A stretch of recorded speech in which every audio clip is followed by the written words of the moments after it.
Yorkshire miner found dumped on a coal pile with a face of absolute terror.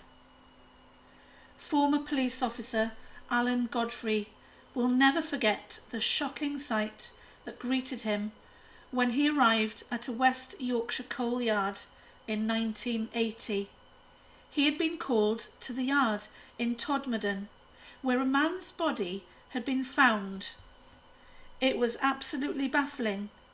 The Yorkshire miner, Zigmund Adamski, had gone missing from his home in Thornfield Crescent at Tingley near Wakefield in June 1980 and was found on top of a pile of coal.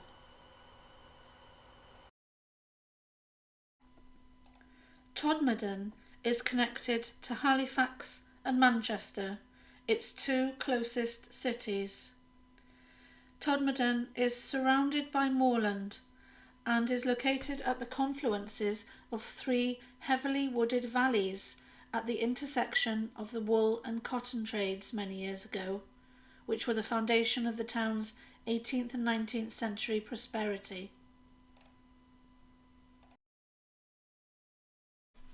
Zigmund Adamski was finally found 5 days after he'd gone missing, and former police officer Mr. Godfrey said that when he saw the dead man, his eyes were wide open and he had, I quote, a look of someone who had seen something or someone that had scared him to death, end quote.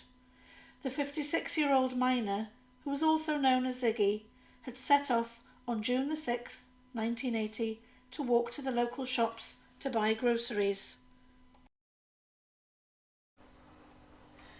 That was the last time that Polish-born Mr. Adamski was seen alive. His wife, who was called Lottie, initially thought that he had been kidnapped. But many days after he disappeared, another coal yard worker named Trevor Parker found his body on top of a 10-foot high pile of coal at his father's coal yard in Todmorden, around 20 miles from Tingley.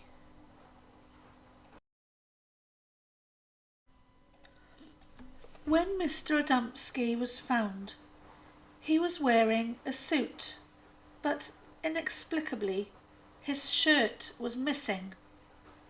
So was his watch and his wallet. His clothes were said to be strangely improperly fastened, and he had only 1 day of beard growth. How did he have only 1 day of beard growth when he'd been missing for many days? His hair had been cropped short in a roughly cut manner. His body was covered in burn marks on his head, neck and shoulders, as if he'd been tortured. His face, it was reported, showed absolute terror, but there were no injuries to explain the cause of death, not even any broken bones. The burns were said to be covered in a strange ointment, a green to yellow colour that could not be identified by scientists, and this was a real mystery.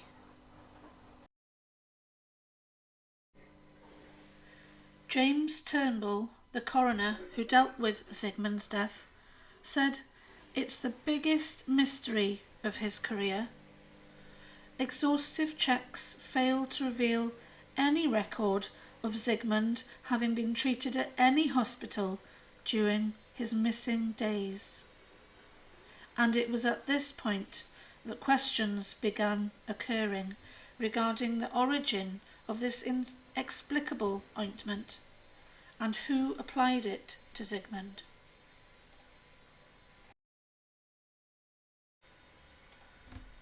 It was not just the usual investigators, the police and the coroners who were attracted to this strange case. A very famous ufologist, also called Adamski, offered his own theories on this strange case. He believed extraterrestrials abducted the Yorkshire miner by mistake. The speculation of an extraterrestrial encounter was fueled by the policeman who originally found Zigmund's body, and this policeman was called Alan Godfrey. Many months after finding Zigmund's body, Alan was again on duty in Todmorden at 5 a.m. He claims he encountered a diamond-shaped UFO, and this made headlines all over the world. Alan said, and I quote, "I wish I'd never seen the UFO, particularly because of the effects on my children. It's not easy having a policeman as a father, but when he's a policeman who saw a UFO, it's even worse," and I end quote. This was such a turning point in Alan Godfrey's life. He left the police force and then had a new role as a speaker at a charity at fundraising events.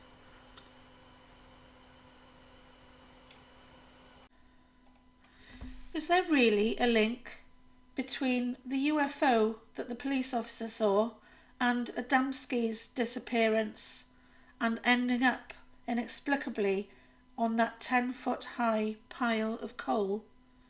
Well, in the past 20 years, there have been many sightings in the Pennine Hills around Todmorden, the UK, of UFOs and orbs. It is regarded as one of Britain's UFO hotspots. But some say these are just lights in the sky, drones, aircraft or satellite. The coroner is unconvinced about the presence of paranormal activity. Although he still has many unanswered questions regarding Zigmund's disappearance and death, he is opting for an earthly rather than extraterrestrial explanation.